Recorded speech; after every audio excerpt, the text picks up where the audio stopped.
Napoleon's planned invasion of the United Kingdom at the start of the War of the Third Coalition, although never carried out, was a major influence on British naval strategy and the fortification of the coast of southeast England. French attempts to invade Ireland in order to destabilize the United Kingdom or as a stepping stone to Great Britain had already occurred in 1796. The First French Army of England had gathered on the Channel coast in 1798. But an invasion of England was sidelined by Napoleon's concentration on campaigns in Egypt and against Austria, and shelved in 1802 by the Peace of Amiens. Building on planning for mooted invasions under France's ancien regime in 1744, 1759 and 1779, preparations began again in earnest soon after the outbreak of war in 1803, and were finally called off in 1805. French preparations. From 1803 to 1805 a new army of 200,000 men, known as the Armée Écoutée des Côtes de l'Océan or the Armée Écoutée d'Angleterre, was gathered and trained at camps at Boulogne, Bruges and Montreuil. A large, national flotilla of invasion barges was built in channel ports along the coasts of France and the Netherlands, right from Etaples to Flushing, and gathered at Boulogne. This flotilla was initially under the energetic command of Eustache Bruix, but he soon had to return to Paris, where he died of tuberculosis in March 1805. Port facilities at Boulogne were improved and forts built, whilst the discontent and boredom that often threatened to overflow among the waiting troops was allayed by constant training and frequent ceremonial visits by Napoleon himself. A medal was struck and a triumphal column erected at Boulogne to celebrate the invasion's anticipated success. However, when Napoleon ordered a large-scale test of the invasion craft despite choppy weather and against the advice of his naval commanders such as Charles, René Magan de Medine, they were shown up as ill-designed for their task, and though Napoleon led rescue efforts in person, many men were lost. Napoleon also seriously considered using a fleet of troop-carrying balloons as part of his proposed invasion force and appointed Marie-Madeleine Sophie Blanchard as an air service chief, though she said the proposed aerial invasion would fail because of the winds. Though an aerial invasion proved a dead end, the prospect of one captured the minds of the British print media and public. These preparations were financed by the Louisiana Purchase of 1803, whereby France ceded her huge North American territories to the United States in return for a payment of 60 million French francs.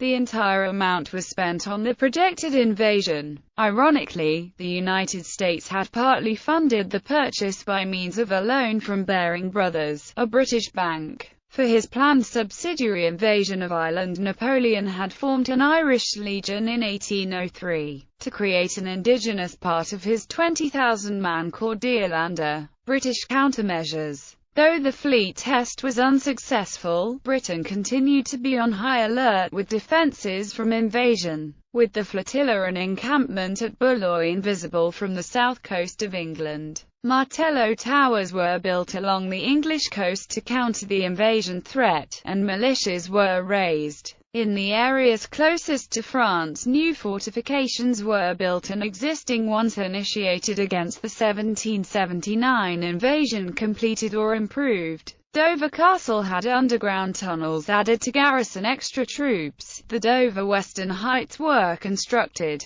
and the Royal Military Canal cut to impede Napoleon's progress into England should he land on Romney Marsh. Unfounded rumors of a massive flat French invasion raft powered by windmills and paddle wheels, a secretly dug channel tunnel and an invasion fleet of balloons spread via the print media, as did caricatures ridiculing the prospect of invasion. A naval raid on Boulogne was also carried out in October 1804, and British fleets continued to blockade the French and Spanish fleets that would be needed to gain naval superiority long enough for a crossing. Naval plan. Before the flotilla could cross, however, Napoleon had to gain naval control of the English Channel. In his own words, "Let us be masters of the Channel for 6 hours and we're masters of the world." He envisaged doing this by having the Brest and Toulon Franco-Spanish fleets break out from the British blockade, and then sail across the Atlantic to threaten the West Indies.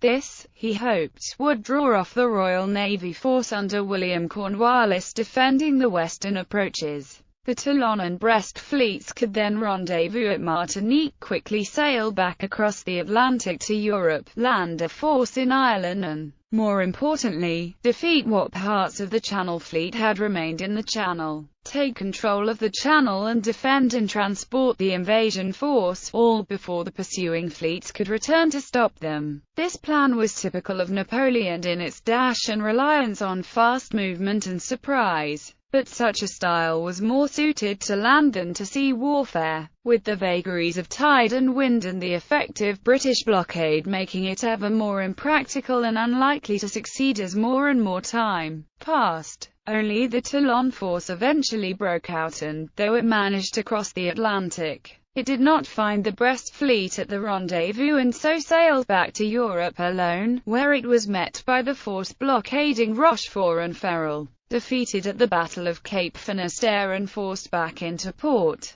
Therefore, on the 27th of August 1805, Napoleon used the invasion army as the core of the new Grande Armée Qt and had it break camp and march eastwards to begin the Ulm campaign. Thus, by the time of the Battle of Trafalgar on the 21st of October, the invasion had already been called off, and so this battle further guaranteed British control of the Channel rather than preventing the invasion. The comment attributed to Admiral John Jervis, "I do not say the French cannot come, I only say they cannot come by sea," had been proved right. Memorial. Today, the Boulogne campsite is marked by a 53-meter-high column, built in the 1850s, with a statue of Napoleon on top. Panels on the base showing him presenting medals of the Légion d'honneur to his troops and surrounded by railings decorated with the golden French imperial eagle.